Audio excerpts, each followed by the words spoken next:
নেতা কিরণ ভাই, সেই নেতা কিরণ ভাই, হায় রে কিরণ, হায় কিরণ। বিএনপির ভারপ্রাপ্ত চেয়ারম্যান তারেক রহমানের ঘোষিত রাষ্ট্র কাঠামো মেরামতের ৩১ দফা বাস্তবায়ন ও জনসম্পৃক্ততা বৃদ্ধির লক্ষ্যে শরীয়তপুর ২ আসনের বিএনপির মনোনয়ন প্রত্যাশী শফিকুর রহমান কিরণের পক্ষে মিছিল ও লিফলেট বিতরণ অনুষ্ঠিত হয়েছে। রবিবার বিকেলে শরীয়তপুরের সখীপুর থানার চরচান্দা পুরাতন বাজার এলাকায় এ কর্মসূচি অনুষ্ঠিত হয়। বাজারের প্রধান সড়ক প্রদক্ষিণ শেষে বিএনপি নেতাকর্মীরা সাধারণ মানুষের মাঝে লিফলেট বিতরণ করেন। এই সময় উপস্থিত ছিলেন সখীপুর থানা বিএনপি সদস্য সচিব মুজারুল ইসলাম সর্দার, ডিএমখালী ইউনিয়ন বিএনপি আহ্বায়ক সৌরাবুদ্দিন বকাউল, যুগ্ম আহ্বায়ক সাইফুল ইসলাম সর্দার ও আনিসুর রহমান শান্টুঢালি সহ বিএনপি ও সহযোগী সংগঠনের অসংখ্য নেতাকর্মী।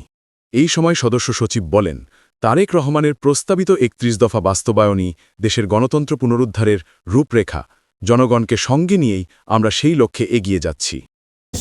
জাতীয়তাবাদী দল ডিএমখালী ইউনিয়ন বিএনপি কর্তৃক আয়োজিত ৫ নম্বর ওয়ার্ডে দেশ নায়ক তারেক রহমানের ৩১ দফা ঘোষিত ৩১ দফা বাস্তবায়নের লক্ষ্যে আমরা এই ৫ নম্বর ওয়ার্ডের নেতাকর্মীদেরকে নিয়ে আমরা শুভ উদ্বোধন করব।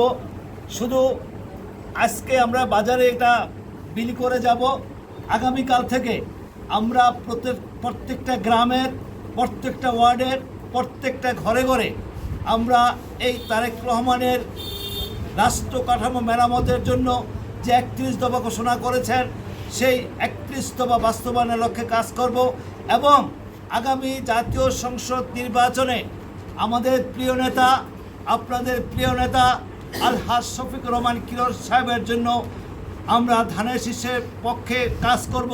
কিরণ সাহেবের সালাম প্রত্যেকটা ঘরে ঘরে পৌঁছে দেব এবং ধানের শীষের প্রার্থীকে জয়লাভ করে কিভাবে আমরা সংসদে পাঠাতে পারি সেই উদ্দেশ্যে কাজ করে যাব।